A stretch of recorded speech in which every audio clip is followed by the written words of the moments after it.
Students, welcome you all to my channel study with Rachna Verma. और आज जो वर्कशीट मैं आपके लिए लाई हूँ वो है 48 और विषय है हिंदी और ये 9th क्लास की है स्टूडेंट्स। और जो आपकी डेट है यानी तिथि है वो है 23 अक्टूबर 2020। स्टूडेंट्स, यहाँ पे कुछ आपको पिक दिखाई दे रही हैं, कुछ फ़ोटोएँ हैं। आप ज़रा देखिए इन्हें क्या क्या है, खुद भी आप समझ सकते हैं कि ये जो आपके सामने चित्र दिखाई दे रहे हैं ये आपको क्या संदेश दे रहे हैं या आप इन चित्र को देख के क्या समझ रहे हैं। तो नीचे कुछ चित्र दिए गए हैं, इन चित्रों को ध्यान से देखकर इन्हें पहले ऐसे क्रम में रखिए जिनसे एक कहानी जो है बनती हो। फिर नीचे दिए गए संकेतों का प्रयोग कर चित्रों के लगाए गए क्रमानुसार आपने 100 या 120 शब्दों में एक लघु कथा लिखनी है। यानी आपने इनको चित्रों को देख लीजिए पहले और इससे अपने दिमाग में एक पिक्चर बनाइए, यानी एक कहानी बनाइए। सब अपने हिसाब से अपने दिमाग के अनुसार अपनी कल्पना से अपनी स्टोरी को बनाएंगे। मैंने भी अपनी कल्पना से एक स्टोरी बनाई इन पिक्चरों को देखकर कि मैं किस क्रम में पहला कौन सा रखूँगी। अगर आपको ठीक लगे मेरी बनाई हुई कहानी तो अच्छा है, नहीं तो आप भी अपने हिसाब से बना सकते हैं। और फिर आपने एक कहानी लिखनी है। आपने जस्ट शुरू करना है ये है कि उसको एक और बच्चा मिला, मतलब जो भी राइटर है मतलब इसको एक और बच्चा मिला। प्रधान ने समझाया उसकी माँ को भी मजदूरी करनी पड़ती थी, उसमें दोस्ती हो गई। पहले उसकी जो है बहन ने जो है मजदूरी शुरू की। उनको जो है विद्यालय जाना पसंद है, अलग अलग जगह मजदूरी करनी पड़ी। तो यहाँ ये जो है छोटे छोटे हिंट दिए हुए हैं, इसको आपने हिंट को पूरा करते हुए एक स्टोरी बनानी है और इन सब जो चित्र हैं उनको क्रमानुसार लगाना है, जैसे आप जो है समझ सकते हैं अपनी कल्पना के अनुसार। चलिए मैंने क्या बनाया है देख लेते हैं। ये रहा मैंने जो बनाया है, मैंने देखिए इसमें नंबर लिख दिए हैं आपके सामने। और एक अच्छी कहानी आपको जो है समझाने के लिए, क्योंकि हर कहानी में बच्चों कुछ ना कुछ हमें सीखने को मिलता है। कहानी हमसे ही रिलेटेड होती है और कुछ ना कुछ हमें सीखने को मिलता है। चलिए देखते हैं। कविता और राजू का परिवार शिवपुर गांव में रहता था। कविता और राजू पति पत्नी थे तथा उनकी एक बेटी सपना थी। उनकी आर्थिक परिस्थिति अच्छी नहीं थी। कुछ समय बाद राजू की बीमारी के कारण वह बहुत कमज़ोर हो गया।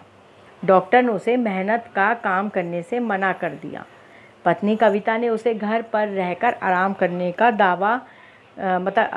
तथा दवा खाने की नसीहत दी, यानी कि सजेशन दिया, एडवाइस किया और स्वयं मजदूरी करना आरंभ कर दिया। परिवार की आर्थिक स्थिति खराब होती चली गई, जिसके फलस्वरूप सपना को अपनी पढ़ाई छोड़कर अपने माता पिता के साथ मजदूरी करना शुरू करना पड़ा। सपना की आयु 13 वर्ष की थी तथा वह कक्षा 8 में पढ़ती थी। मजदूरी के दौरान सपना को वहाँ एक और बच्चा मिला जो उसी की उम्र का था। वह भी मजदूरी कर रहा था। उस बच्चे का नाम हरीश था। उसकी माँ को भी मजदूरी करनी पड़ी थी। सपना और हरीश की मित्रता हो गई। हरीश ने बताया कि पहले उसकी बहन को मजदूरी करनी पड़ी, यहाँ पे करनी पड़ी और बाद में परिवार की आर्थिक स्थिति के कारण उसे भी मजदूरी करनी पड़ी। हरीश और सपना दोनों को विद्यालय जाना बहुत पसंद था, परंतु परिवार के लिए दोनों ही बच्चों को अलग अलग जगह मजदूरी करनी पड़ती थी। एक दिन राजू ने बताया कि वह कर्मकार कल्याण बोर्ड पर पंजीकृत है, यानी रजिस्टर्ड है, जिसके कारण उसे कई प्रकार की योजनाओं से सहायता प्राप्त हो सकती है। इन योजनाओं से लाभ लेने हेतु कविता ने अपनी बेटी के शिक्षा जारी करने के लिए और अपने बीमार पति की इलाज हेतु सहायता के लिए तुरंत कर्मकार कल्याण बोर्ड में आवेदन किया। इस ग्रुप में छात्र जो है पुरस्कार योजना से धनराशि दी गई, जिसके फलरूप जो है मेधावी छात्र पुरस्कार योजना से धनराशि जो है दी गई, यहाँ पे दी गई, जिसके फलस्वरूप उसने मजदूरी छोड़कर आगे की पढ़ाई शुरू की और गंभीर बीमारी सहायता योजना से जो है लाभ लेकर राजू का इलाज भी ठीक से चलने लगा।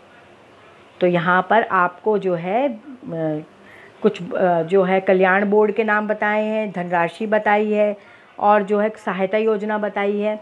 तो इस तरह से हमने हिंट को पूरा करते हुए पिक्चर्स की सहायता से, जो चित्र हैं उसकी सहायता से क्रम में लगाते हुए एक कहानी बनाई। और ये कहानी कोई कहानी नहीं है, ये आम लोगों की एक निजी ज़िंदगी है और इससे पता नहीं कितने बच्चे जो हैं बच्चों जूझ रहे हैं। और आपको तो देखिए कितना अच्छा है कि आप लोग पढ़ रहे हैं। अगर आप इस जो है पढ़ाई को नहीं करेंगे तो फिर आप समझदार हैं कि हमें जो है पढ़ना है, क्योंकि पढ़कर ही आप जो है अपने लिए और अपने परिवार के लिए कुछ कर सकते हैं। क्योंकि शिक्षा जो है वो धन है जिसे कोई भी अपने साथ नहीं, मतलब कोई चोरी नहीं कर सकता। शिक्षा एक ऐसा धन है, बल्कि वो आपको कुछ देती ही है। शिक्षा आपसे कुछ लेती नहीं है, शिक्षा आपको कुछ देती है, आपको ज्ञान देती है, समझदारी देती है, अच्छा इंसान बनाती है। तो बच्चों, आज की वर्कशीट हमारी कंप्लीट है और देखिए इससे हमने अच्छी बातें सीखी हैं। अच्छे इंसान बनिए और अगर आपको शिक्षा मिल रही है तो उसे पढ़िए, इस वर्कशीट को अच्छे से करिए और याद करिए। क्योंकि आप ये सोचेंगे इसे याद करके क्या मिलेगा, याद करके आप जो है कठिन शब्दों को भी तो देख सकते हैं और जो है सेंटेंस बनाने सीखेंगे। क्यों नहीं, एक काम से तो बहुत काम हो सकते हैं। ठीक है बच्चों, और आप जो है चैनल जो है आपको सब्सक्राइब करना है, तभी मैं आपको और ऐसी अच्छी जो है वीडियो प्रोवाइड करूँगी, अच्छी बातें बता सकती हूँ, मैं अच्छी शिक्षा दे सकती हूँ। तो आप मेरे चैनल को सब्सक्राइब करें। और बच्चों, मैंने इस चैनल में जो है पहले आपकी 9th की इंग्लिश मीडियम की साइंस शो स्टडी और जो हिंदी मीडियम के SST बनाती थी, लेकिन अब से मैं जो है साइंस हिंदी मीडियम की भी बनाती हूँ और मैथ हिंदी मीडियम का भी, और इंग्लिश और SST यानी सोशल साइंस इंग्लिश मीडियम में भी प्रोवाइड है इस चैनल पर। तो प्लीज़ अपने फ्रेंड्स को शेयर करिए इस बात को, क्योंकि ये इस चैनल में आपको सब कुछ मिलेगा। सारे subjects English and Hindi medium of 9th class के मिलेंगे, 10th क्लास के भी प्रोवाइड हैं। कोई आपके और रिलेशन में है, कोई फ्रेंड है, तो आप उसे शेयर कर सकते हैं इस चैनल को। सो प्लीज़ आप इसे लाइक करें, सब्सक्राइब करें। Thank you so much for watching my video.